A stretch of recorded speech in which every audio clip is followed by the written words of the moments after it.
The hushed anticipation in St. Michael's Cathedral faded to stunned silence as the double doors burst open. Not for the bride, she already stood at the altar in ivory lace, but for the uniformed officer whose presence shattered the sacred moment. Captain Olivia Reeves, resplendent in her wedding gown, locked eyes with the military messenger. 20 years of naval intelligence training told her everything before he spoke a single word. Someone was in danger. Someone only she could save. Before we jump back in, tell us where you're tuning in from. And if this story touches you, make sure you're subscribed, because tomorrow I've saved something extra special for you. I'm sorry, ma'am, the young lieutenant whispered, handing her a sealed envelope bearing the Secretary of Defense's insignia. It's classified. Priority Alpha. Olivia's fiancé, Mark Callahan, a civilian architect who'd spent 3 years adjusting to loving someone whose work he couldn't fully know, squeezed her hand.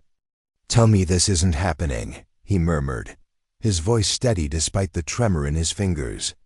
200 guests watched in confusion as Olivia, still in her wedding dress, broke the seal and scanned the contents. 28 years in naval intelligence had taught her to read between the lines of carefully worded orders. This wasn't just urgent, it was unprecedented. Her hands, steady through firefights and hostage negotiations, trembled slightly at the implications. "How long do I have?" she asked the lieutenant. "Extraction team is outside, ma'am. Transport leaves in 30 minutes. The cathedral's stained glass cast kaleidoscope patterns across Olivia's face as she turned to Mark. At 53, with silver streaking her dark hair, she had hoped this day would mark the beginning of a more normal life. After 3 decades of classified missions, midnight extractions, and medals she couldn't display, she'd finally found someone who understood the cost of service without needing to know the details. "Mark, I have to." "I know," he said, his voice hoarse but firm. "Go." The cathedral erupted in confused whispers as Olivia turned to address their guests. Diplomats, fellow intelligence officers, childhood friends, a congregation that represented the compartmentalized pieces of a life spent in shadows. "I'm afraid duty calls," she said, her voice carrying the quiet authority that had earned her the nickname, the Whisper, in intelligence circles. "Please enjoy the reception.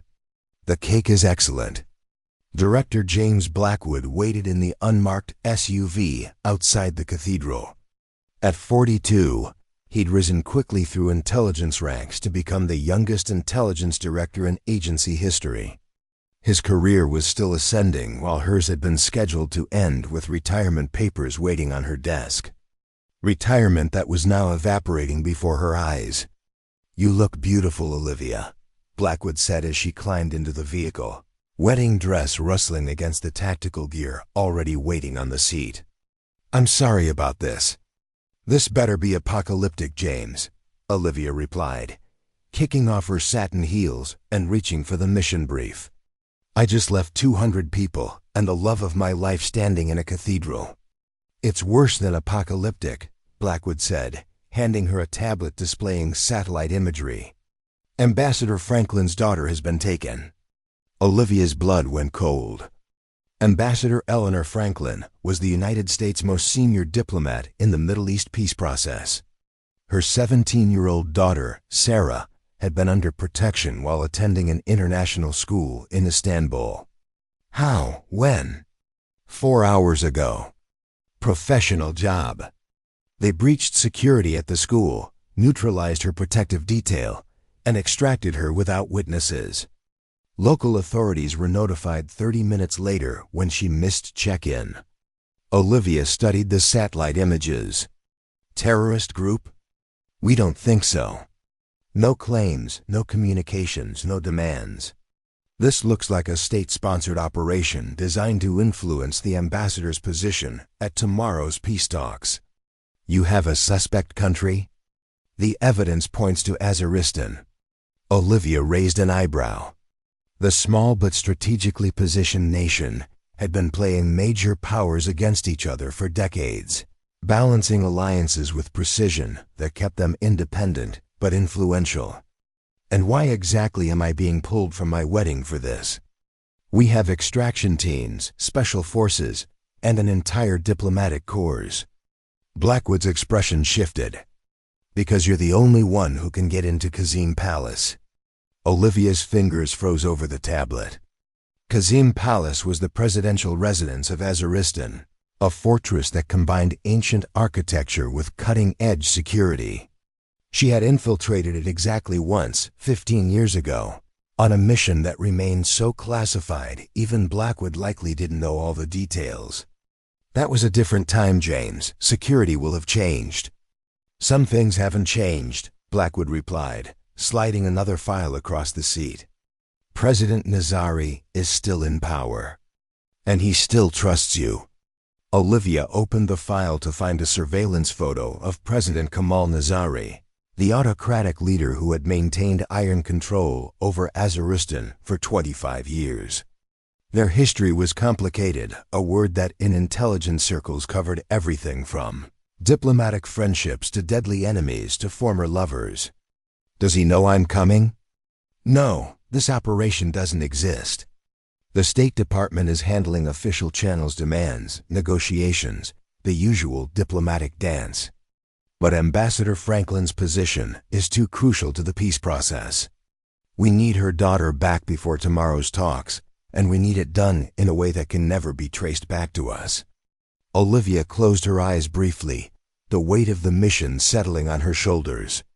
A teenager's life, peace negotiations affecting millions, and international relations that could spark regional conflict, all now depending on skills she'd hoped to never use again. What's my cover? You're attending President Nazari's annual diplomatic reception tonight as cultural. Attach Helen Reed from the Canadian Embassy. We have credentials, background, and digital footprint already established. Olivia laughed without humor. A wedding crasher and a party crasher all in one day. The SUV pulled onto the tarmac where a sleek Gulfstream jet waited, engines already spinning up. As they approached, Olivia spotted a familiar figure standing at the bottom of the stairs, Captain Jake "Thunder" Thompson. 30 years old and with the cocky posture that had earned him his call sign. His immaculate uniform and regulation-perfect haircut screamed rising star, but his eyes held the hollow look Olivia recognized in operatives who'd seen too much too young. Captain Reeves, Thompson greeted her, his expression mixing reverence with poorly concealed skepticism. Nice dress. Thanks for the fashion critique, Thunder, Olivia replied, gathering her wedding gown to climb the stairs. Shouldn't you be at some training exercise learning how not to get made by foreign intelligence? Thompson's cheeks reddened. That barb had hit close to home. His last mission in Eastern Europe had been compromised when he'd failed to spot surveillance. I've been assigned as your support officer for this operation, he said, following her into the aircraft. Director Blackwood thought you might need assistance. Preparing and narrating this story took us a lot of time, so if you are enjoying it, subscribe to our channel, it means a lot to us. Now back to the story. The Gulfstream's luxurious interior had been converted into a mobile command center, with communications equipment, weapons cache, and a planning area. A female officer waited inside with what Olivia recognized as a mission prep kit. Lieutenant Riley, ma'am, the young woman introduced herself. I've prepared your equipment and attire for the reception. Thank you, Lieutenant. I'll need 15 minutes. As the jet taxied for takeoff, Olivia retreated to the private cabin at the rear, carefully removing her wedding dress and hanging it in the small closet. The ivory lace represented a future that was slipping away with every passing minute, a normal life with Mark, perhaps consulting work that wouldn't involve life or death decisions. Maybe even the family they'd discussed adopting since they'd met later in life. She changed into tactical wear for the flight and returned to the main cabin where Blackwood had laid out detailed schematics of Kazim Palace. Our intelligence suggests Sarah Franklin is being held in the secure wing, likely in the diplomatic guest quarters that have been converted to a holding area, Blackwood explained. Security is tight biometric scanners, armed guards, electronic surveillance, And what makes you think President Nazari is behind this? Olivia asked, studying the palace layout. 3 of the men identified at the abduction site are known Azaristan intelligence operatives, Thompson interjected, sliding photographs across the table. And we intercepted encrypted communications between Azaristan's foreign minister and their ambassador to Turkey immediately before and after the abduction. That doesn't necessarily mean Nazari ordered it, Olivia pointed out. His intelligence services have factions. This could be a rogue operation designed to force his hand. Blackwood's expression confirmed her suspicions. That's our assessment as well. Which is why we need someone who understands the internal politics and who Nazari might actually listen to. Olivia traced the palace's security perimeter on the schematic. What's my extraction plan? Once you locate Sarah, signal through this, Thompson said, handing her what appeared to be an elegant diamond bracelet. It contains a transmitter. We'll have a team standing by to create a diversion at the main gate. There's a service tunnel that leads from the kitchen to the staff quarters outside the palace walls. It's your best exit route. Olivia examined the bracelet. And if that fails? Then you improvise, Blackwood said simply. It's why we need you specifically, Olivia. Your ability to adapt when operations go sideways is unmatched. The plane leveled at cruising altitude, and Olivia spent the next hour memorizing the palace layout, security protocols, and everything their intelligence had gathered on Sarah Franklin. The teenager was studying international relations following her mother's footsteps and spoke 4 languages. Athletic, intelligent, and by all accounts level-headed in a crisis. That would help if they needed to make a rapid escape. Tell me about Thunder, Olivia said quietly when she and Blackwood had a moment alone. He's good. Graduated top of his class at the farm, speaks 7 languages. Perfect record until that hiccup in Prague. He's green, Olivia observed. Why assign him to this? Blackwood hesitated. The director thinks he has potential to take over your position when you retire. My position was intelligence analysis and covert operations planning, not field work, Olivia replied. He's not ready. Nobody's ready until they are. You weren't ready in Damascus, but you pulled it off. Olivia remembered Damascus, her first solo operation, at 25 years old. What had been planned as simple intelligence gathering had turned into an extraction when their asset had been compromised. She'd improvised a rescue that became legendary within the agency. That was different, she said. Was it? Blackwood challenged. Or are you just on the other side of the experience gap now? The question hit harder than Olivia wanted to admit. For years, she'd fought against older operatives who'd insisted she wasn't ready for advancement. Now she found herself making the same judgment about Thompson. Fine, she conceded. But he stays in the support role. No heroics. Agreed.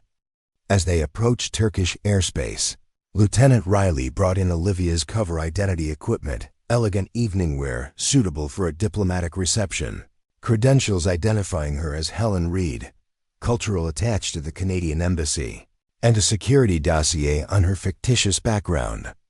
This looks real, Olivia noted, examining the Canadian diplomatic passport. It is real, Blackwood confirmed. We've had this identity in place for 3 years, building credentials and background.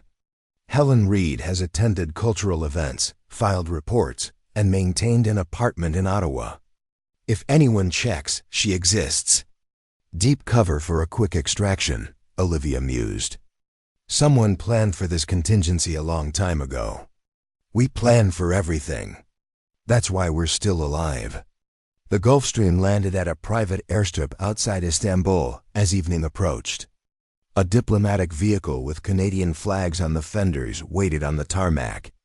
Olivia emerged from the plane transformed gone was the tactical gear and wedding must-hair, replaced by an elegant updo and a midnight blue evening gown that concealed both the diamond transmitter bracelet and a ceramic knife strapped to her thigh. The slit in the dress wasn't just for style, it provided access to the weapon while maintaining the appearance of diplomatic formality.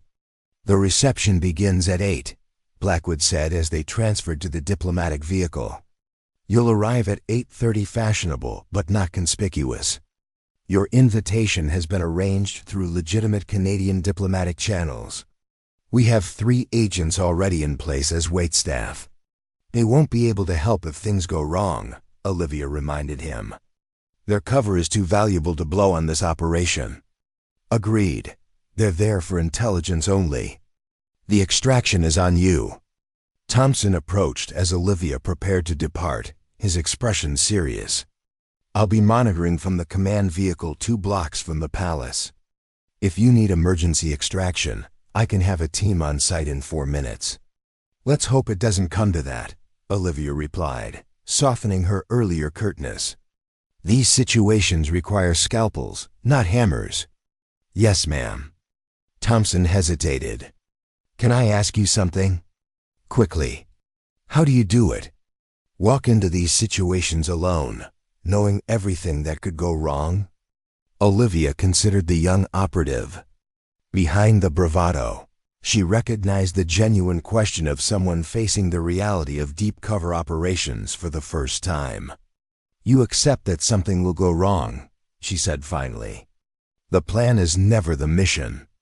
The mission is what happens after the plan falls apart. Remember that, and you might live long enough to get those silver streaks everyone seems so fixated on." Thompson nodded, absorbing the advice like the student he was. As the diplomatic car pulled away, Olivia watched Istanbul's skyline emerge against the darkening sky. Ancient minarets jutted alongside modern skyscrapers, a visual representation of the complexity she was walking into: old relationships and new dangers, historical grievances and contemporary politics. The car wound through Istanbul's narrow streets before joining the procession of diplomatic vehicles approaching Kazan Palace. The Azeristan embassy had taken over a historic Ottoman mansion for their diplomatic mission, combining breathtaking architecture with formidable security. Armed guards verified each vehicle, checking credentials against digital records before allowing them through the imposing gates. When Olivia's car reached the checkpoint, she handed her invitation and diplomatic passport to the security officer with practiced ease. He scanned both documents, comparing her face to the passport photo and checking something on his tablet. "Welcome, Ms. Reed," he said finally, his English precise but heavily accented. "President Nazari welcomes our Canadian friends." "Thank you," Olivia replied in flawless Azeri, causing the guard to raise an eyebrow in surprise. "Your country's hospitality is renowned." The vehicle proceeded up the circular driveway, joining dozens of others discharging elegantly dressed diplomats, business leaders, and cultural figures. As Olivia emerged from the car, she took a moment to survey the palace grounds, mentally comparing them to the schematic she'd memorized. Security was visible but not overwhelming, an intentional choice to maintain the appearance of a normal, diplomatic function while ensuring complete control. A major domo checked her name against the guest list and directed her toward the grand ballroom. Olivia moved with the confident ease of someone who belonged, nodding to various diplomats she recognized from briefing photos. Her eyes constantly scanned for surveillance cameras, security personnel, and potential escape routes, all while maintaining the pleasant expression of a cultural attaché enjoying an elegant evening. The ballroom was a masterpiece of architectural grandeur, marble columns supporting a domed ceiling hand-painted with historical scenes, crystal chandeliers casting warm light over the assembled dignitaries, and floor-to-ceiling windows overlooking immaculate gardens illuminated by subtle lighting. At the far end, a small orchestra played classical music that provided both ambiance and Olivia noted enough background noise to make electronic eavesdropping difficult. "Ms. Reed," came a voice at her elbow. "From the Canadian Embassy, correct?" Olivia turned to find a woman in her 40s, impeccably dressed in a traditional Azeri formal gown modernized with Western influences. Yes, Olivia confirmed, offering her hand. Helen Reed, cultural attaché. Mina Javadi, Deputy Minister of Foreign Affairs, the woman replied. I don't believe we've met before, yet your Azeri is exceptional. I studied at University of Toronto under Professor Callahan, Olivia explained, referencing a legitimate professor of Azeri studies whose background had been incorporated into her cover. He inspired my interest in Central Asian cultures. Fascinating, Javadi replied. And what brings you to our celebration tonight? Cultural exchange opportunities, Olivia said smoothly. Canada is interested in hosting an exhibition of Azeri historical artifacts next year. As they conversed, Olivia maintained awareness of the room's dynamics. She spotted two of the undercover agents working as servers, circulating with trays of champagne and appetizers. Security personnel positioned at each entrance maintained a casual but vigilant presence, their earpieces betraying their function. You must speak with our Minister of Culture about your exhibition, Javadi was saying. He's just over, but here comes President Nazari himself. Olivia turned to see President Kamal Nazari making his entrance. At 65, he remained an imposing figure, tall, broad-shouldered, with the military bearing from his early career still evident in his posture. His hair had gone completely silver since she'd last seen him, but his eyes remained the same, calculating, intelligent, and missing nothing. As the president moved through the crowd, accepting greetings and engaging in brief conversations, Olivia positioned herself to appear coincidental in his path. She accepted a champagne flute from a passing server, using the moment to scan the less public corridors leading from the ballroom. According to the intelligence, Sarah Franklin would be held in the secure wing, accessible only through corridors guarded by Nazari's personal security detail. When Nazari's circuit of the room brought him near her position, Olivia turned slightly, allowing him to notice her. She watched his face carefully, looking for the moment of recognition. It came with the slightest hesitation in his step, a momentary widening of his eyes quickly controlled. 15 years was a long time, but not long enough to forget. Ms. Reed, Javadi began the formal introduction. May I present President Kamal Nazari? President Nazari, Olivia said, offering a perfectly appropriate diplomatic nod. Thank you for hosting this wonderful event. Nazari studied her face for a moment, longer than protocol dictated. Canadian Diplomatic Corps, Ms. Reed. An interesting career choice. The subtle emphasis on her cover name contained volumes for anyone who knew to listen. He recognized her, understood she was operating undercover, and was choosing to maintain the facade, at least for now. I find diplomacy offers unique perspectives on global culture, Olivia replied. Indeed, Nazari agreed. Perhaps you would enjoy seeing our cultural ministry's latest acquisition. We've recently recovered an ancient artifact of significant historical importance. The invitation was clear to Olivia. He was offering private conversation. I would be honored, Mr. President. Nazari turned to his aide. Please inform Minister Tabrizi that I will be briefly showing our Canadian guest the Silk Road exhibition.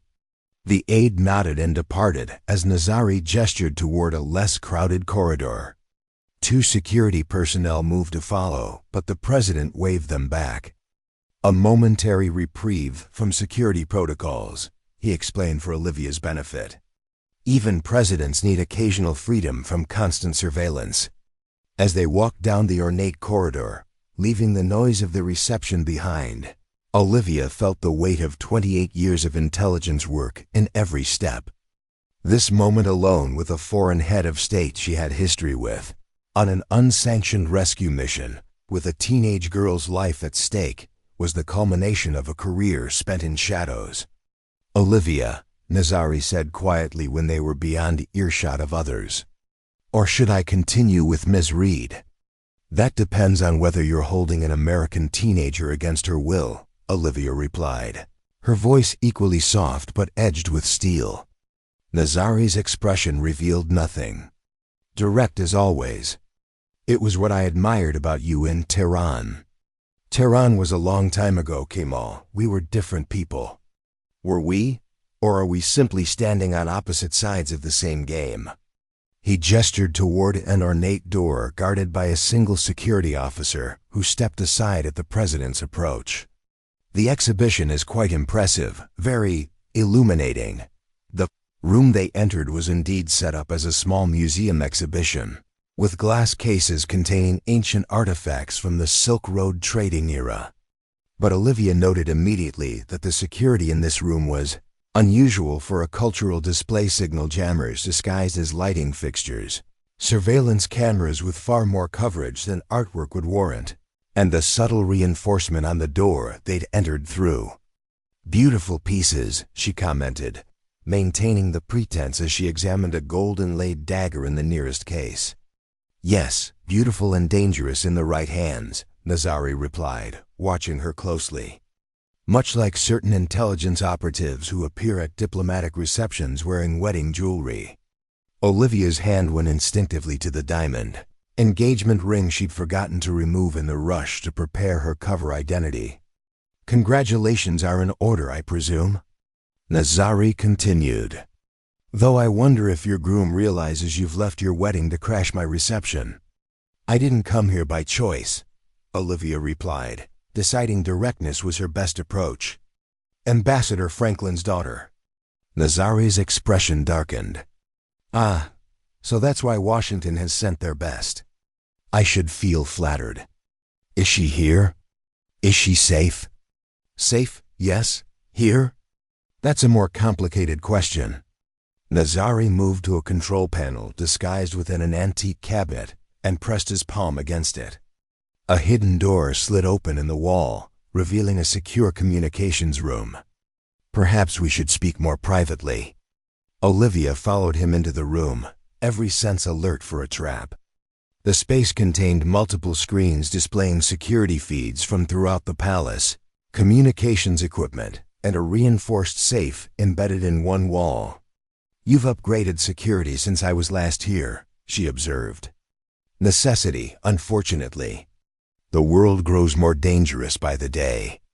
Nazari gestured to a screen showing a comfortable bedroom where a teenage girl sat reading a book. Sarah Franklin. Unharmed, as you can see. Olivia studied the feed. The girl appeared physically well, though her posture suggested tension and fear controlled with considerable discipline. The daughter of a diplomat indeed. Why take her, Kemal? This isn't your style. Nazari sank into a chair, suddenly looking his 65 years. Because I didn't authorize this operation, Olivia. My intelligence chief acted independently, believing he was serving Azaristan's interests by providing leverage over Ambassador Franklin. And you haven't released her because? Politics, he said simply. If I release her immediately, I appear weak to my own security services. If I publicly acknowledge holding her, I create an international incident that damages Azaristan's standing. And if I claim no knowledge, I appear incompetent. Or you could help me extract her quietly, blame unknown actors, and maintain plausible deniability, Olivia suggested. Nazari studied her face. At significant risk to my position. Why would I do this? Because despite everything, you still believe in certain principles. And because you owe me for Tehran. The reference hung between them, a joint operation 15 years earlier that had saved Nazari's life during a coup attempt, an operation so classified that even mentioning it constituted a security breach. Tehran, he repeated softly. Yes, there is that. Olivia leaned forward. Kemal, that girl's mother is trying to negotiate peace that would benefit your country as well. This operation undermines everything she's working for. And if I help you, what does Azaristan gain? American goodwill at a time when regional alliances are shifting. And my personal guarantee that this incident never becomes public. Nazari was silent for a long moment, weighing options with the calculation of a man who had survived decades of political intrigue. The girl is held in the diplomatic security wing, he he finally said. 4 guards, electronic locks requiring both keycard and biometric authentication. I can provide access, but getting her out of the palace remains your problem.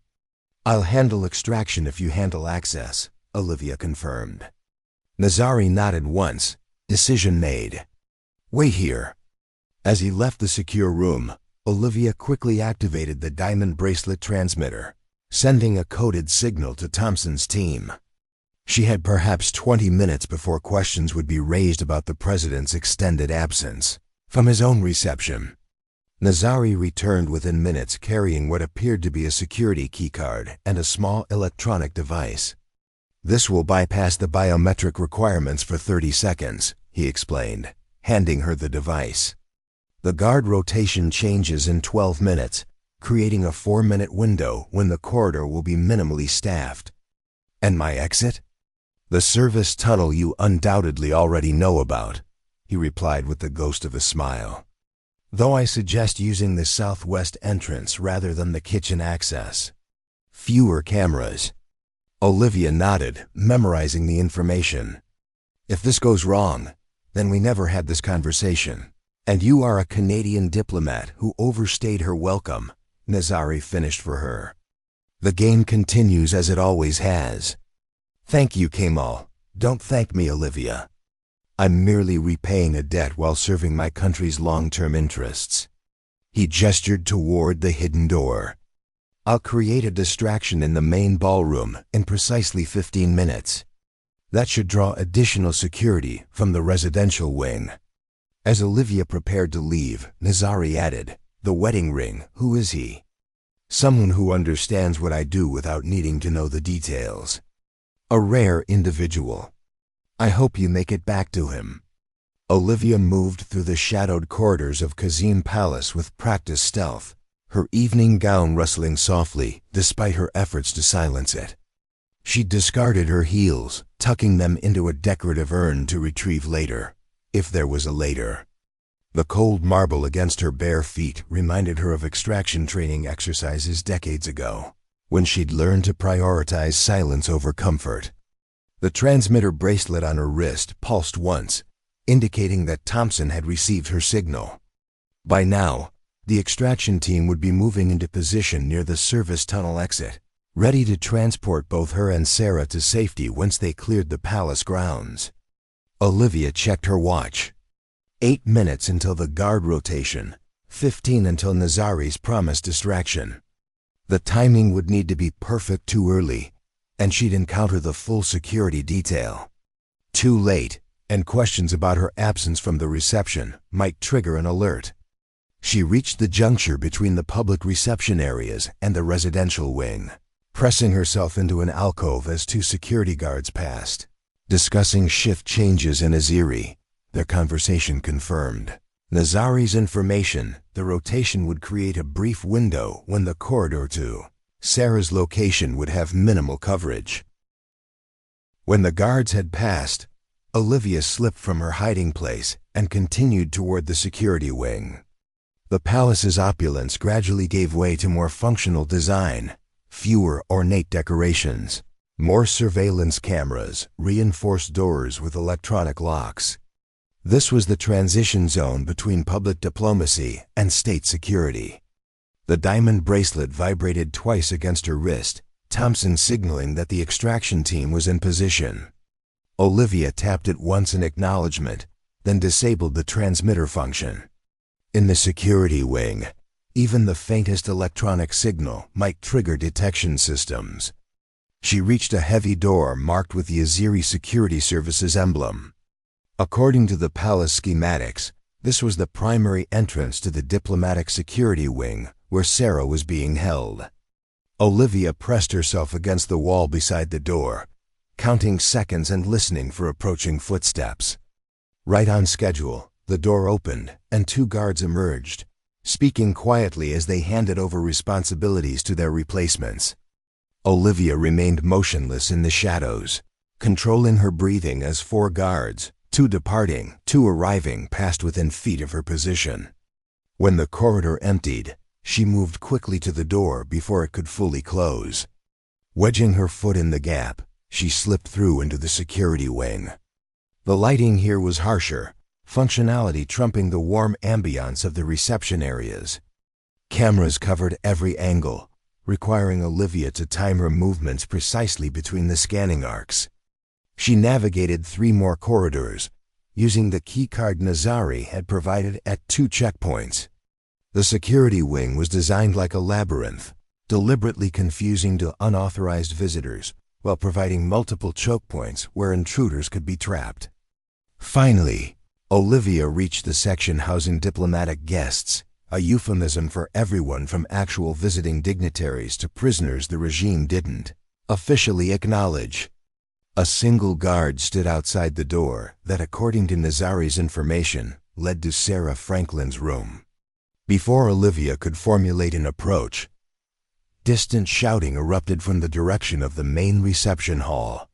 Emergency lights began flashing throughout the corridor. Nazari's distraction, right on schedule.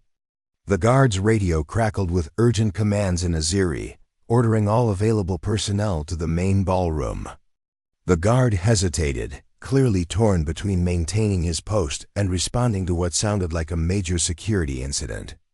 When a second, more strident command came through his radio, he made his decision, locking the door to Sarah's room with the electronic keypad before jogging toward the commotion. Olivia waited until his footsteps faded before approaching the door. She swiped the keycard, then activated the biometric bypass device. The lock hesitated for 3 seconds, long enough for Olivia's pulse to spike before the indicator light turned green and the locking mechanism disengaged with a soft click. She eased the door open to find Sarah Franklin sitting rigidly on the edge of a bed, a heavy history book gripped in her hands like a weapon. The teenager had positioned herself to face the door, clearly prepared to confront whoever entered. "Who are you?" Sarah demanded, her voice steady despite the fear evident in her eyes. "Helen Reed, Canadian cultural attaché," Olivia replied, offering her cover identity in case of surveillance.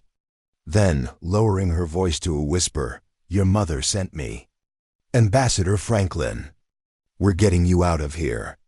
Sarah's expression remained guarded. "Prove it." Smart girl, Olivia thought. Training for diplomatic families clearly included verification protocols. "Your mother's office has a photograph of you at age 10 riding a horse named Buckminster Fuller because you said he was smart enough to deserve a philosopher's name," Olivia said, reciting the authentication detail Blackwood had provided. Relief washed over Sarah's face, immediately followed by determination. "What's the plan?" "We have approximately 8 minutes to reach the service tunnel exit before this section is locked down," Olivia explained, retrieving a small pouch from where it had been concealed in her evening gown. "Put these on quickly." The pouch contained a headscarf and simple serving staff clothing that would help Sarah blend in during their escape. The teenager changed with the efficiency of someone who had drilled emergency procedures, discarding her captivity clothes without hesitation. "Stay close, move when I move, freeze when I signal," Olivia instructed. "If we're separated, continue to the kitchen service tunnel and exit through the southwest entrance." Sarah nodded, her composed demeanor revealing her diplomatic upbringing. The ability to function under pressure was apparently genetic. Olivia checked the corridor before leading Sarah out of the room. They moved quickly but deliberately, avoiding the main security response routes where guards would be rushing toward Nazari's distraction. Twice they had to duck into alcoves as security personnel hurried past, their attention focused on the commotion rather than 2 figures hugging the shadows. They had nearly reached the residential kitchens when an alarm different from the distraction siren began to wail, a high, pulsing sound that Olivia recognized immediately as a security breach alert. "They've discovered you're missing," she whispered to Sarah. "Change of plans." The kitchen route would now be too obvious. Security protocols would prioritize checking all exit points, including service areas. Olivia quickly recalculated their options, remembering the palace layout from her briefing. "This way," she directed, pulling Sarah down a narrow corridor that led toward the palace's administrative offices. We need to blend in rather than hide. They emerged into a busy area where staff were responding to the security alert, gathering in confusion as instructions came through their communication devices. Olivia straightened her posture and adopted the confident stride of someone with purpose and authority, guiding Sarah through the chaos with a hand firmly on her elbow. "Walk like you belong here," she murmured. "You're my assistant. We're hurrying to secure diplomatic documents because of the security alert." Sarah immediately adjusted her posture, mimicking Olivia's purposeful gait. They passed 3 security checkpoints, Olivia flashing the diplomatic credentials. Nazari had provided with just enough haste to suggest urgency without appearing suspicious. They had nearly reached a secondary exit that would lead them toward the service tunnel when a familiar voice called out from behind them. "Ms. Reed, a moment of your time." Olivia turned to find Mina Javadi, the deputy foreign minister, approaching with 2 security officers. The woman's diplomatic smile remained in place, but her eyes had hardened to flint. "Minister Javadi," Olivia acknowledged, her mind racing through potential responses. "I'm afraid I must secure the Canadian cultural exchange proposals given the security situation." "Of course," Javadi replied smoothly. "But perhaps you could explain why your assistant bears such a striking resemblance to a missing American teenager." The security officers moved to flank them, hands resting on holstered weapons. Olivia felt Sarah tense beside her, the girl's diplomatic training warring with natural fear. "I'm not sure what you're implying, Minister," Olivia replied, matching Javadi's tone of polite confusion. "This is my administrative assistant Layla, who accompanied me from Ottawa." "Indeed?" Javadi stepped closer, examining Sarah's face. "Then she won't mind providing her credentials." Olivia saw the trap closing around them. There would be no talking their way out of this confrontation. She subtly shifted her weight, preparing for the inevitable. "Actually," came President Nazari's voice as he approached from a side corridor, "Ms. Reed and her assistant are leaving under my authority, Minister Javadi." The security officers straightened to attention as Nazari joined the group, his expression betraying nothing but mild diplomatic interest. "Mr. President," Javadi began, "we have reason to believe that our Canadian friends are concerned about the security incident and wish to return to their embassy." Nazari interrupted smoothly. "A courtesy we should extend to all diplomatic guests during this unfortunate disruption." Javadi's expression flickered between confusion and calculation. "Sir, Intelligence Chief Ramiz has ordered, and I am countermanding that order," Nazari stated, his voice hardening. "Ms. Reed will be escorted to the diplomatic exit immediately. The matter is closed, Minister." The absolute authority in his tone left no room for further objection. Javadi inclined her head in reluctant acquiescence, though her eyes promised future questions. "Of course, Mr. President." Nazari turned to Olivia, his diplomatic mask firmly in place. "Ms. Reed, please accept my apologies for this disruption to our cultural exchange discussions. Perhaps we can continue our conversation at a more suitable time." "Thank you, Mr. President," Olivia replied, reading the subtext. "This intervention would cost him politically." "My security chief will escort you to your vehicle," Nazari continued, gesturing to a senior officer who had materialized at his side. "For your protection, of course." The officer, clearly one of Nazari's most trusted personnel, led them through a series of corridors that bypassed the main security checkpoints. Within minutes, they emerged at a discreet side entrance where a diplomatic vehicle with Canadian flags waited. "With the President's compliments," the officer said, opening the car door. Olivia guided Sarah into the vehicle, maintaining the cover identities until they were safely inside with the doors closed. The driver, one of Thompson's agents, pulled away from the palace immediately, navigating through the security perimeter with diplomatic credentials that guaranteed no searches or delays. Only when the palace disappeared from view did Olivia release the breath she'd been holding. "Thompson report," she said, activating the secure communication system built into the vehicle. "Extraction team in position at the rendezvous point," came Thompson's voice through the speakers. "We have a medical team standing by and secure transport to the airport." "The package is secure," Olivia confirmed, glancing at Sarah, who had maintained remarkable composure throughout the operation. "No injuries, but we had diplomatic complications." "Understood. Diplomatic channels are buzzing. The Aziris have already issued a denial of any involvement in Sarah's disappearance. They're claiming she was never in their custody." "Convenient," Olivia noted dryly. She turned to Sarah, who was watching the exchange with the analytical attention of someone who had grown up in diplomatic circles. "Are you all right?" The teenager nodded, her composure finally cracking slightly as the adrenaline began to ebb. "Yes, they didn't. They didn't hurt me. They were actually quite polite, in a terrifying way." "Diplomatic kidnapping," Olivia explained. "They needed you as leverage, not as a victim. Harming you would have defeated the purpose." "To pressure my mother," Sarah said, understanding immediately. "The peace negotiations." "Exactly. But why did President Nazari help us escape? Isn't he the one who ordered my abduction?" Olivia considered how much to reveal. Politics is rarely straightforward, especially in Aziristan. "Let's just say President Nazari decided his country's long-term interests were better served by your safe return." The diplomatic vehicle wound through Istanbul's streets, taking an indirect route to ensure they weren't followed. 20 minutes later, they arrived at a nondescript warehouse near the industrial district where Thompson waited with a medical team and additional security personnel. "Captain Reeves," Thompson greeted her as they exited the vehicle. "Mission accomplished." "Not quite," Olivia corrected him. "Mission accomplished when Sarah is reunited with her mother and the peace talks proceed without disruption." The medical team quickly examined Sarah while Olivia briefed Thompson on the extraction details.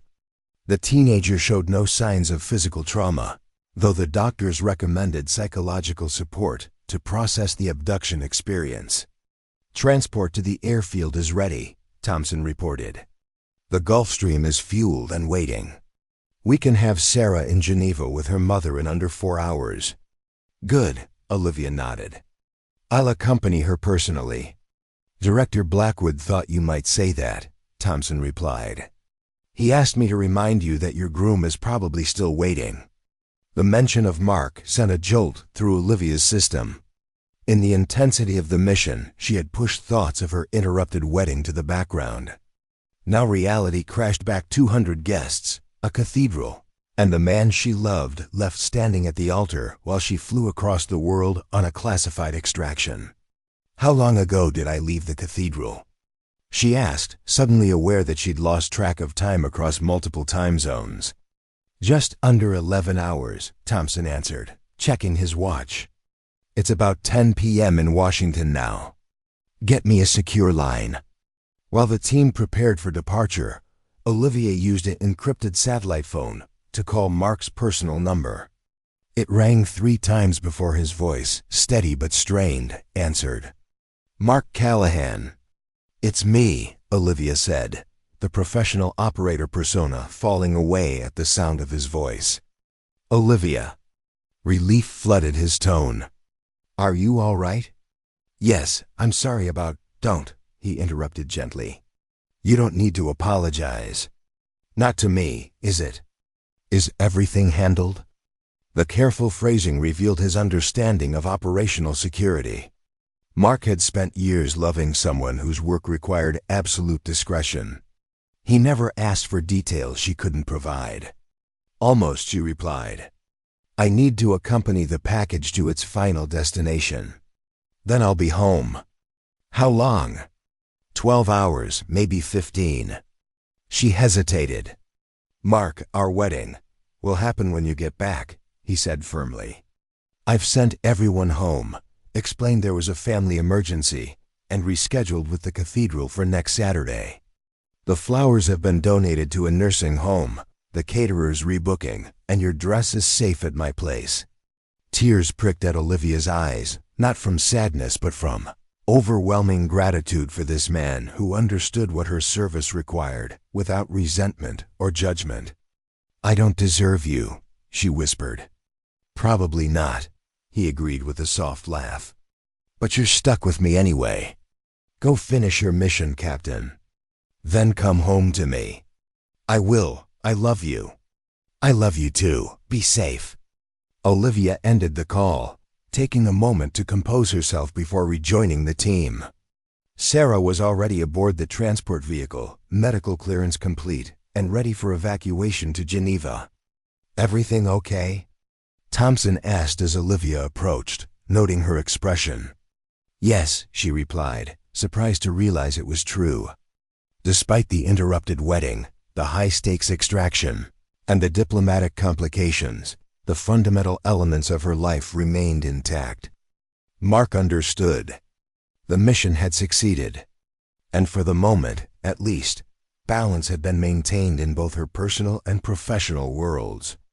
"Let's get Sarah to her mother," she said, climbing into the transport vehicle.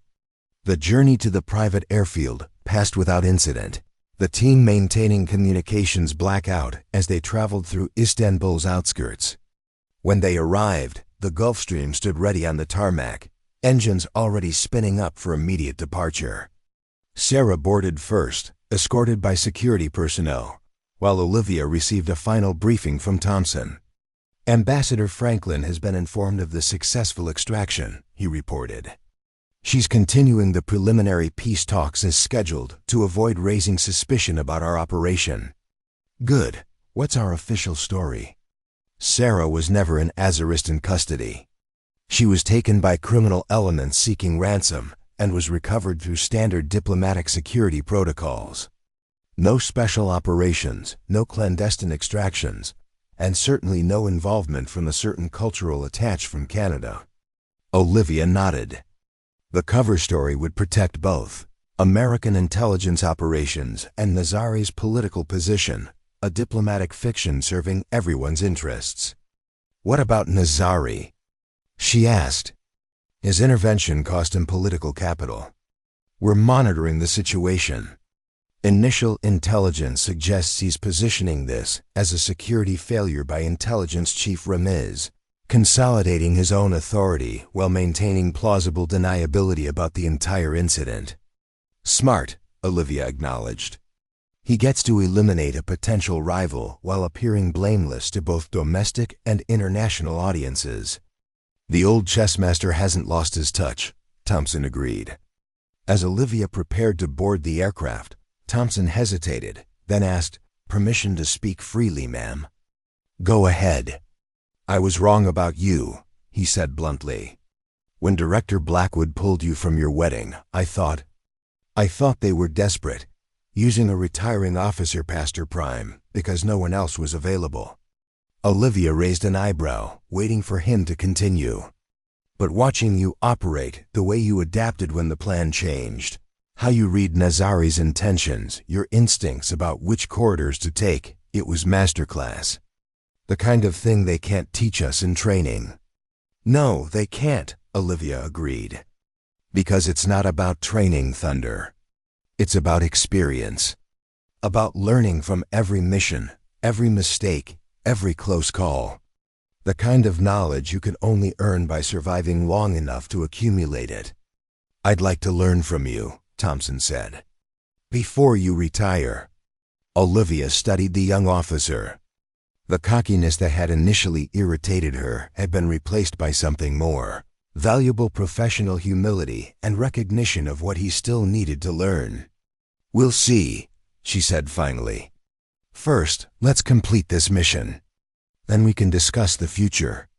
As the Gulfstream climbed into the night sky above Istanbul, Olivia settled into a seat across from Sarah.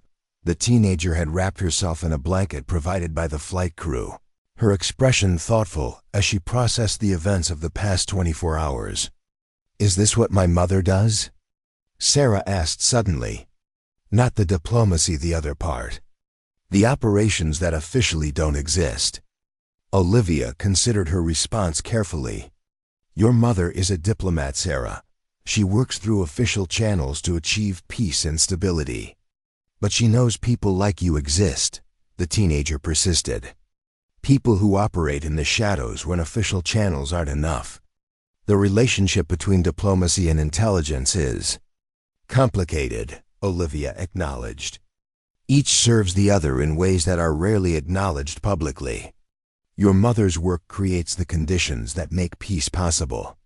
Sometimes people like me help ensure those conditions are maintained.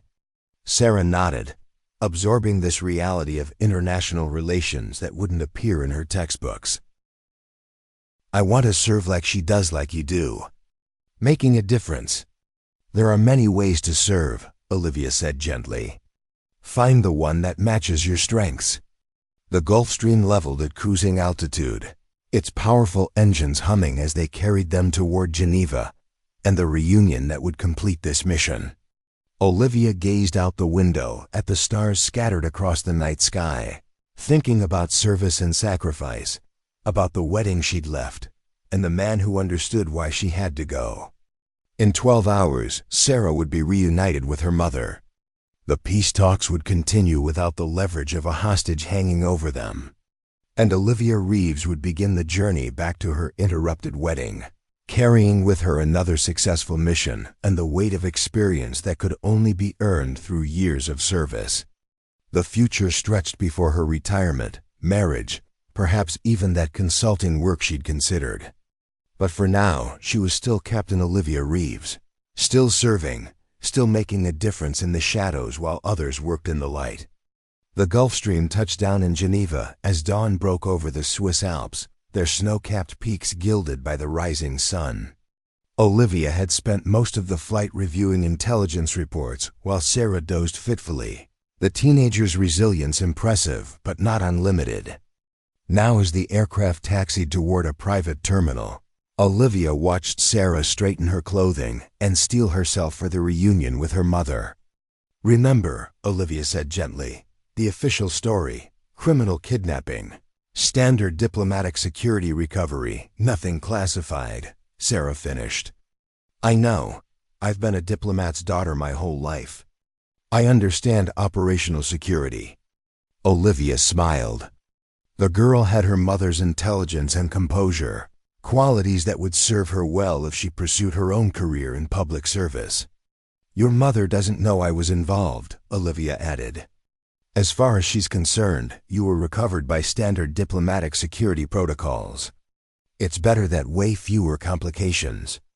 Sarah nodded, though her expression suggested she had questions about the compartmentalized nature of intelligence work. Questions that would have to wait for another time, if they were ever answered at all. The aircraft door opened to reveal a small welcoming party, Ambassador Eleanor Franklin, flanked by Swiss security personnel and American diplomatic staff. The ambassador maintained her professional composure as she approached the aircraft, her pace measured and dignified despite the emotion evident in her eyes. Sarah, however, abandoned protocol the moment she saw her mother. She rushed down the stairs and into Ambassador Franklin's arms, the diplomatic mask falling away to reveal the 17-year-old girl who had endured a terrifying ordeal. Olivia remained aboard the aircraft, observing the reunion from a distance. This was the moment that justified the interrupted wedding, the infiltration of a foreign palace, and the diplomatic risks taken a mother embracing her daughter. Peace negotiations proceeding without coercion, the machinery of diplomacy continuing without acknowledging the shadows that sometimes protected it. Director Blackwood approached the aircraft as the Franklin family was escorted to a diplomatic vehicle. He climbed the stairs, his expression revealing nothing to the personnel watching from the tarmac. "Well done, Captain," he said when he reached Olivia. "The extraction was textbook." "Hardly," Olivia replied dryly. "We had to be rescued by the very head of state we suspected of ordering the kidnapping." "That's the interesting part," Blackwood said, taking a seat across from her. "New intelligence suggests President Nazari genuinely didn't authorize the abduction. His intelligence chief Ramiz acted independently, believing he was strengthening Azaristan's negotiating position. And Nazari helped us to consolidate his own authority, Olivia concluded. By exposing Ramiz's unauthorized operation, he eliminates a potential rival while appearing to be a responsible international actor. Politics is always chess, never checkers, Blackwood agreed. Especially with players like Nazari. So what happens now? Ambassador Franklin continues the peace talks. Sarah returns to her international school with enhanced security. Azaristan publicly denies any involvement in her abduction, while privately restructuring their intelligence services. And you, he paused, studying her face, you go home and get married. Olivia raised an eyebrow. Just like that? After decades of service, I get pulled from my wedding, sent on a high-risk extraction, and then go back to retirement as if nothing happened. I didn't say that, Blackwood replied carefully. The director was impressed with how you handled the operation.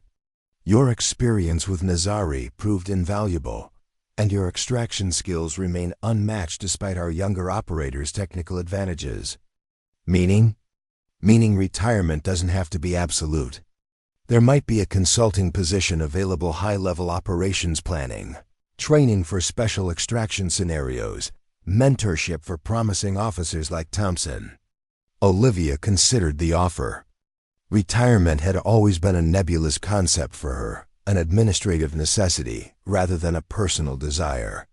The thought of maintaining some connection to the work that had defined her life was appealing, especially if it could be balanced with the marriage she and Mark had planned. Part-time, she stipulated. Project-based. And no more pulling me from personal events. I'll have the paperwork drawn up, Blackwood agreed. But first, he checked his watch. You have a rescheduled wedding to attend. Mark told you? He called me personally. Said if I was going to borrow his bride, I should at least help ensure she gets back in time for the rescheduled ceremony. The thought of Mark coordinating with Blackwood bridging her personal and professional worlds without complaint filled Olivia with renewed appreciation for the man who understood the complexities of loving someone in her position. There's a diplomatic flight leaving for Washington in 30 minutes, Blackwood continued.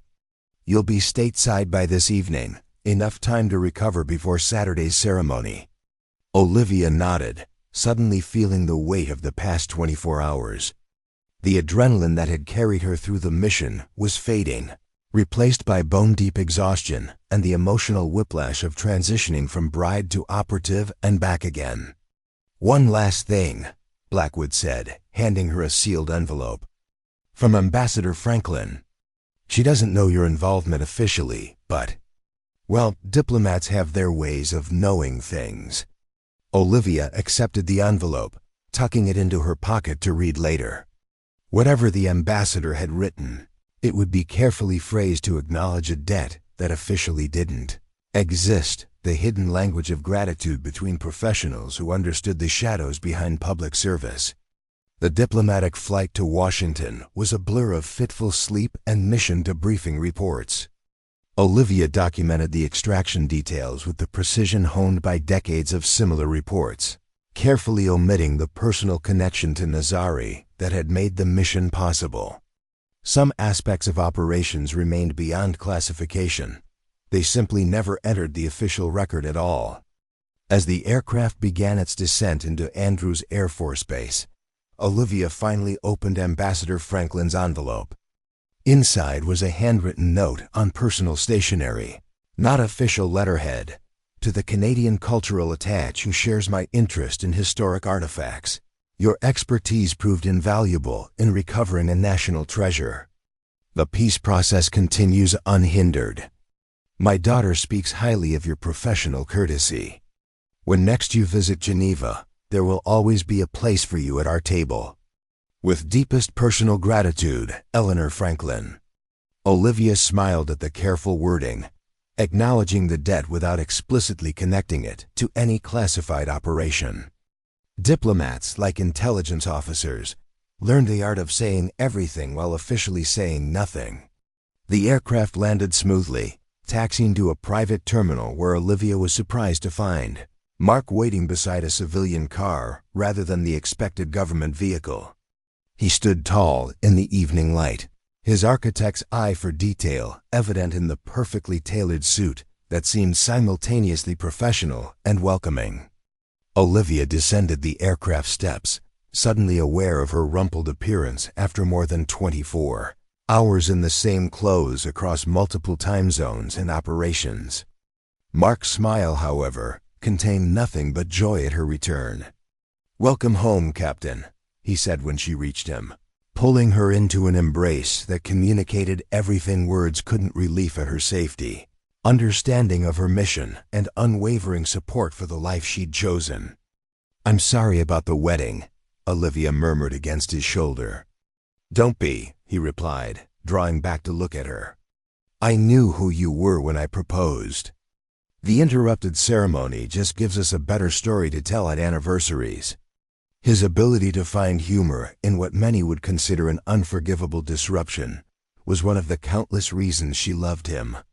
Mark saw the world through the eyes of someone who understood that flexibility was not weakness but strength, that plans changed, buildings evolved during construction, and weddings sometimes had to accommodate national security emergencies. "Besides," he continued, opening the car door for her, "I've spent the time productively. Rearranged the honeymoon schedule, notified the guests about Saturday, and finally convinced your sister that no, you didn't get cold feet and run away." Clara always did have a flair for the dramatic. Olivia laughed, sinking into the passenger seat with relief. "What did you tell her?" "Family medical emergency, very sudden, completely resolved now," Mark replied, sliding into the driver's seat. "She's suspicious, of course, but then Clara's suspicious of weather forecasts and restaurant menus, so that's nothing new." As they drove toward their Georgetown brownstone, Olivia felt the transition happening, the gradual shift from Captain Reeves, intelligence operative, to simply Olivia, a woman returning home to the life she'd built beyond her service. It was a transition that many of her colleagues struggled with, the compartmentalization between operational and personal identities, sometimes creating rifts that couldn't be bridged. "Thompson called," Mark mentioned casually as they turned onto their street. "Wanted to know if you'd made it home safely." Olivia raised an eyebrow. "He called you directly?" "Said he got my number from Director Blackwood. Seemed like a good kid, a little intense, maybe trying too hard to sound experienced." "He has potential," Olivia acknowledged. "If he can get past his own ego long enough to learn." "Reminded me of someone else I know," Mark teased. "A certain intelligence officer who once told a Senate subcommittee their security protocols were, and I quote, suitable for protecting a kindergarten finger painting exhibition, not classified intelligence." "That was different," Olivia protested, though a smile tugged at her lips. "I was right. And humble about it, too," Mark laughed, pulling into their driveway. "Anyway, Thompson mentioned something about training scenarios after your honeymoon. Side Director Blackwood had approved a consulting position." "News travels fast," Olivia noted. "I just discussed it with Blackwood a few hours ago." "The intelligence community moves quickly when motivated," Mark observed, retrieving her bag from the trunk. "Though I noticed they waited until after the mission was complete to mention the future consulting role. Almost like they were dangling a carrot." Olivia considered this as they entered their home, the blend of modern design and historic architecture that reflected Mark's professional eye and their shared aesthetic. He was right, she realized. Blackwood had waited until the extraction was successful before discussing ongoing involvement, ensuring she remained focused on the immediate mission without the distraction of future possibilities. "Would you mind?" she asked quietly as they settled in the living room. "If I took the consulting position? It would mean occasional travel, classified briefings, maybe training sessions at Langley." Mark considered the question seriously, giving it the thoughtful attention he applied to all aspects of their relationship. "Would it make you happy? Keeping that connection to your work?" "I think so," Olivia admitted. "Retirement sounds appealing in theory, but the thought of completely walking away from everything I've built over 28 years. Then do it, he said simply. I've never asked you to be someone you're not, Olivia. Your service is part of who you are. It's woven into your identity. Asking you to completely abandon, that would be like asking you to stop being you. The understanding in his voice, the complete acceptance of who she was, classified operations, and all was perhaps the rarest gift anyone in her position could receive. Most relationships in intelligence work were complicated by secrecy, by the necessary compartmentalization between professional and personal lives. Mark had somehow found a way to respect the boundaries without feeling excluded by them. But, he added with a gentle smile, maybe no more missions on our wedding day? I've already had to explain to the caterer twice why we're rescheduling. A third time might raise eyebrows. Olivia laughed, the tension of the past 24 hours finally breaking. Deal. The next morning, Olivia woke to sunlight streaming through their bedroom windows, and the unfamiliar luxury of no immediate operational deadlines. For the first time in decades, her schedule was her own, at least until Saturday's rescheduled ceremony. She found Mark in the kitchen, architectural plans spread across the counter as he prepared coffee. He looked up as she entered, his expression brightening. I was going to let you sleep, he said. Director Blackwood called. Said you'd earned at least a full day of rest before the wedding preparations resume. Blackwood called here? Olivia asked, surprised by the direct contact with her personal life. He did indeed. Very polite, very circumspect. Asked about the weather and my current projects before, casually mentioning you'd had a long flight and might need recovery time. Olivia shook her head, amused by the intelligence director's attempt at normal social interaction. Subtle as a sledgehammer. I thought it was endearing, Mark replied, sliding a cup of coffee toward her. He also mentioned that President Nazari sent a wedding gift. Something about cultural exchanges between nations that should arrive this afternoon. Olivia nearly choked on her coffee. Nazari sent a wedding gift? How does he even know? Apparently, certain international figures take notice when an accomplished intelligence operative finally decides to marry, Mark said with a shrug. I've stopped being surprised by the strange intersections of your professional world with our personal life. The casualness with which he approached these unusual circumstances, diplomatic wedding gifts from foreign leaders, intelligence directors calling their home, classified operations interrupting ceremonies, was another reminder of why their relationship worked.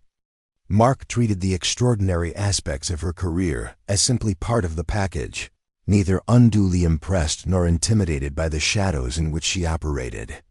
The doorbell rang around noon, heralding the arrival of a diplomatic courier bearing a package with Azaristan's official seal.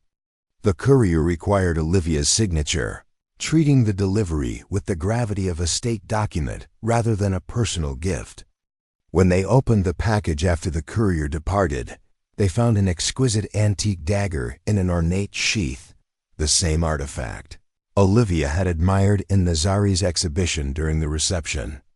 Accompanying the dagger was a handwritten note on presidential stationery, to cultural attaché Helen Reed and her fortunate husband. May this ancient treasure remind you that some partnerships transcend borders and time. History remembers those who build bridges rather than walls.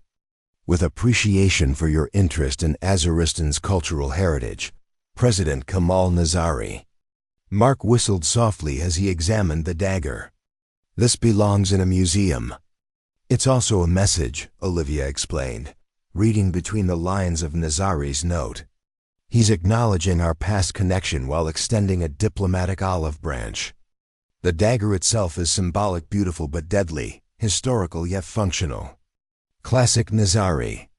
Your former associates have interesting ways of communicating, Mark observed, carefully returning the artifact to its presentation case. Should we be expecting wedding gifts from other international figures I should know about? God, I hope not, Olivia laughed. Though there was that operation in Montenegro that might have impressed the finance minister. The remainder of the day passed in peaceful domesticity, wedding details confirmed, family members updated, and the gradual reorientation from operational mindset to celebration preparation. By evening, Olivia had almost adjusted to the transition, her thoughts turning more to flower arrangements and seating charts than extraction protocols and diplomatic cover identities. The peace was interrupted by a call from Thompson, who apologized for the disturbance but insisted he needed guidance on after-action protocols for the extraction. Olivia took the call in her home office, suspecting this was less about procedural questions and more about the young officer's attempt to establish a mentoring relationship. "The paperwork is straightforward, Thunder," she explained, using his call sign deliberately to maintain professional distance. "Document the extraction details, operational timeline, and resource allocation. Omit the personal connection to President Nazari and my specific role. The official record should reflect standard diplomatic security protocols." "But that's not what happened," Thompson protested. "Your history with Nazari was the critical factor that made the extraction possible. Shouldn't that be documented for future operations?" Olivia smiled at his idealism, the belief that intelligence work could be fully transparent even within classified systems. It was a perspective she'd held herself decades earlier, before understanding the layers of shadow that existed even within shadow organizations. "Some operational details are never recorded," she explained. "They exist only in the institutional memory of the officers involved. It protects both the individuals and the agencies if relationships like mine with Nazari remain unofficial. How does the next generation learn from these successes if they're not documented?" Thompson pressed, revealing the real reason for his call. "That's where mentorship comes in," Olivia replied. "The aspects of operations that can't be put into reports get passed down through direct guidance. It's why Director Blackwood has proposed the consulting position." There was silence on the line as Thompson absorbed this reality of intelligence work, the unwritten knowledge that could only be transmitted through relationships between experienced operatives and those who would eventually replace them. "I'd like to learn from you," he said finally, echoing his statement from before the Geneva flight. "If you're willing to teach." "We'll start after my honeymoon," Olivia decided. 4 weeks of specialized extraction training. Be prepared to unlearn most of what you think you know about field operations. Thompson's relief was audible. "Thank you, Captain. I won't waste the opportunity." After ending the call, Olivia found Mark waiting in the doorway of her office, a knowing expression on his face. "Taking the young officer under your wing?" he asked. "Someone has to teach him to survive," Olivia replied. "He has potential, but potential without guidance is just unrealized capability." "And there it is," Mark said softly, crossing the room to join her. "The real reason you're considering the consulting position. Not for yourself, but for them, the next generation who need what you've learned." His insight caught her by surprise, the ability to see beneath her professional justifications to the deeper motivation. Perhaps he was right. Perhaps her reluctance to fully retire stemmed not from personal attachment to the work itself, but from recognition that her experience could save lives if properly transmitted. "Maybe," she acknowledged. "But it doesn't change the fact that my primary focus moving forward is our marriage, our life together, the future we're building." "I know," Mark assured her. "And believe it or not, I respect your need to maintain that connection to your life's work. Service doesn't end with retirement papers, Olivia. It just takes new forms." His words resonated with something deep within her, the understanding that had been forming throughout this extraordinary week. Service wasn't just a career. It was an orientation toward the world. It didn't require operational status or official position. It could exist in mentorship, in guidance, in the quiet passing of wisdom to those who would continue the work. As Saturday's rescheduled wedding approached, Olivia found herself reflecting on the strange juxtaposition of her interrupted ceremony and the high-stakes extraction that had followed. Most brides didn't leave their weddings to rescue kidnapped teenagers from foreign palaces. Most intelligence officers didn't return from classified operations to marriage ceremonies. Yet somehow, in the intersection of these seemingly incompatible worlds, she had found balance, not perfect, not without complications, but real. A balance made possible by her own ability to compartmentalize when necessary, by Mark's acceptance of the extraordinary circumstances her career created, and by their shared understanding that love could accommodate complexity. The night before their wedding, they sat on their townhouse rooftop terrace, overlooking the Washington skyline illuminated against the night.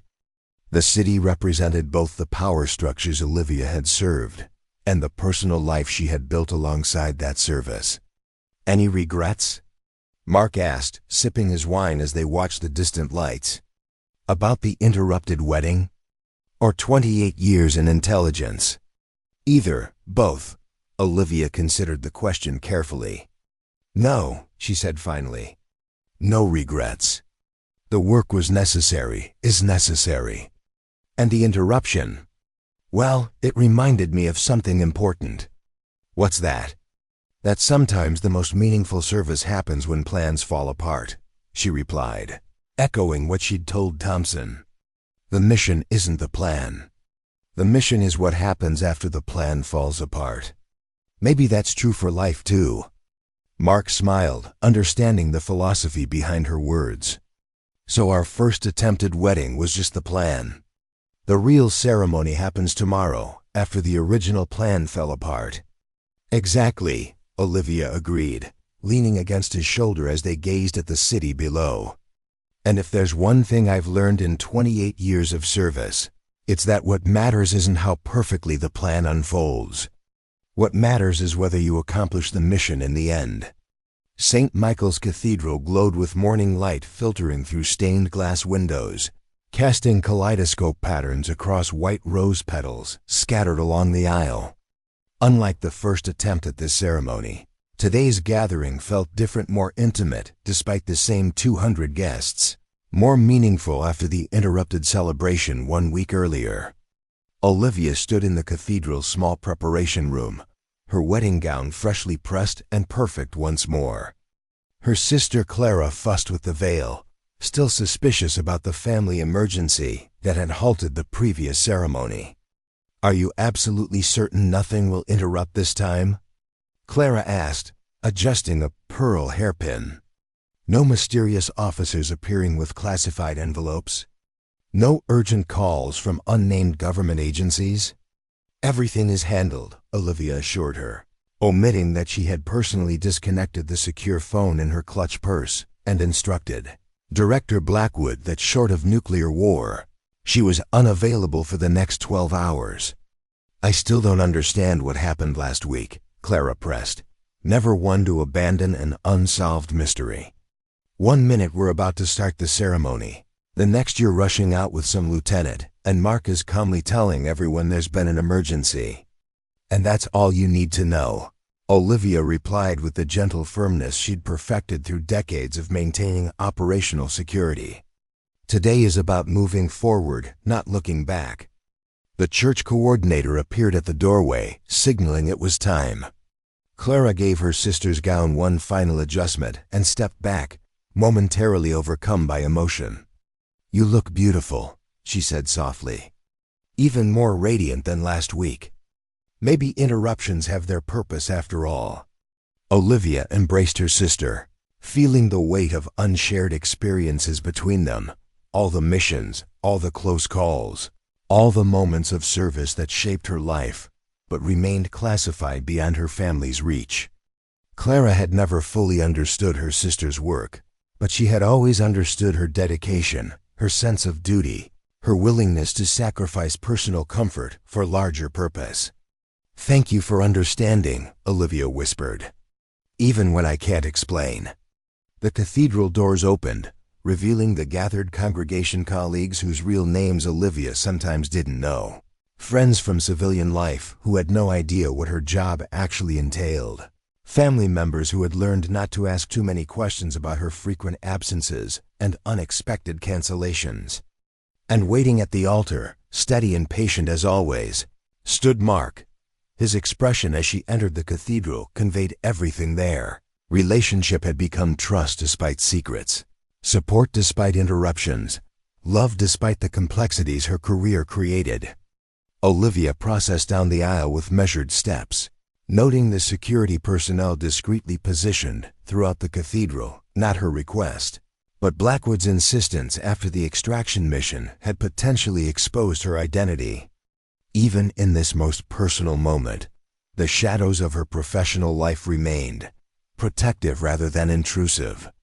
As she reached Mark and took his hands, Olivia was struck by the parallel to her approach toward President Nazari 1 week earlier, both moments requiring courage, both requiring faith in relationships built over time, both requiring her to be fully present despite surrounding dangers.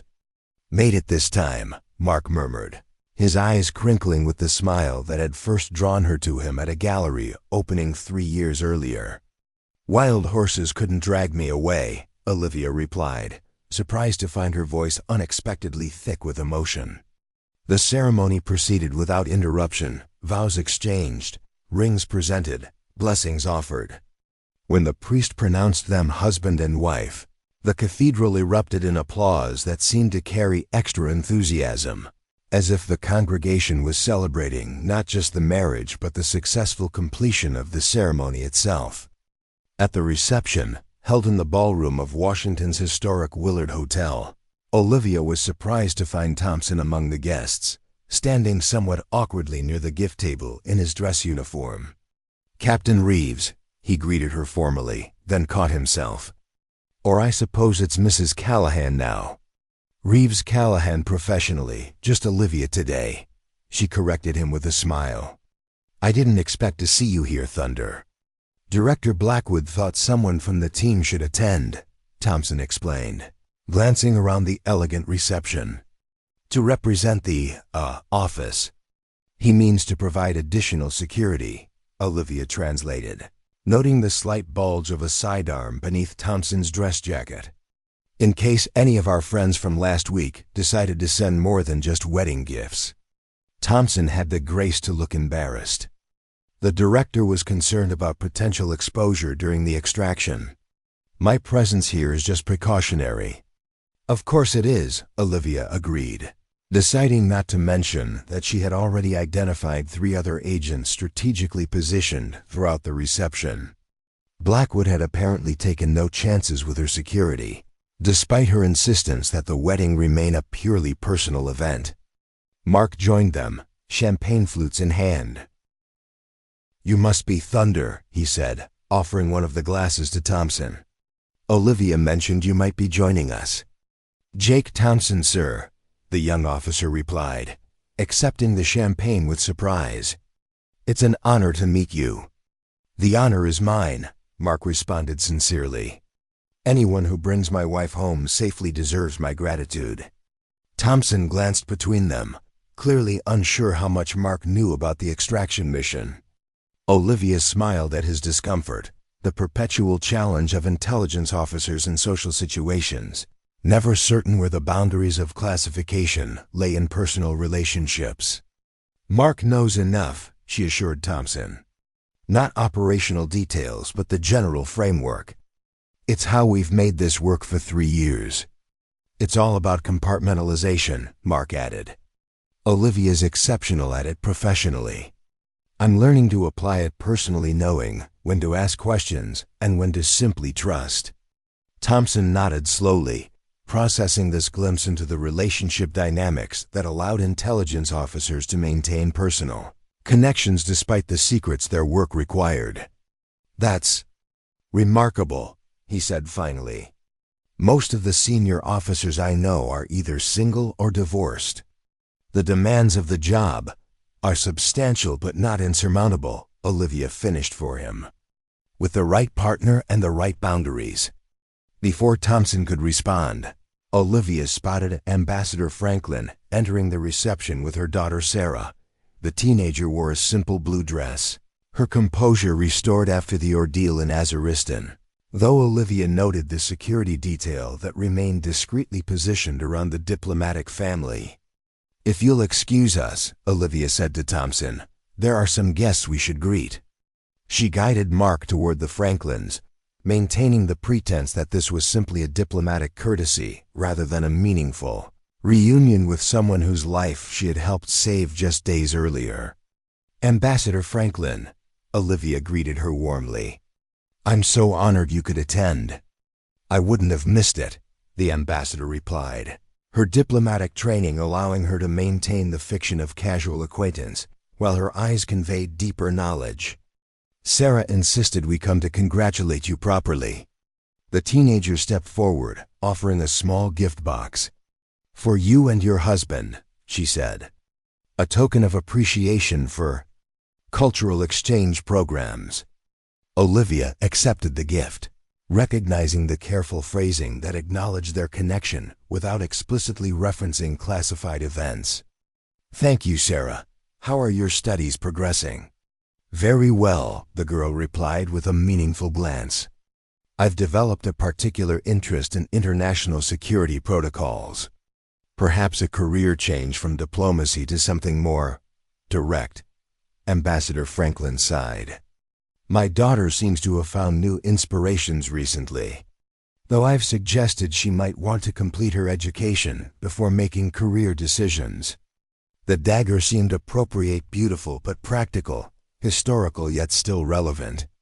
Not unlike certain intelligence operatives. His tone carried the hint of amusement that had characterized their interactions in Tehran years earlier.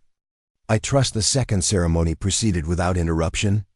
"It did," Olivia confirmed, wondering how Nazari had learned of the rescheduled wedding. His intelligence network clearly remained formidable. "Excellent. I also wanted to inform you that Intelligence Chief Ramez has been reassigned to agricultural development in our southern provinces. His unauthorized operations were deemed inconsistent with Azaristan's diplomatic priorities." The diplomatic phrasing masked what was almost certainly a significant emotion. Nazari consolidating power while eliminating a potential rival, exactly as Thompson had predicted.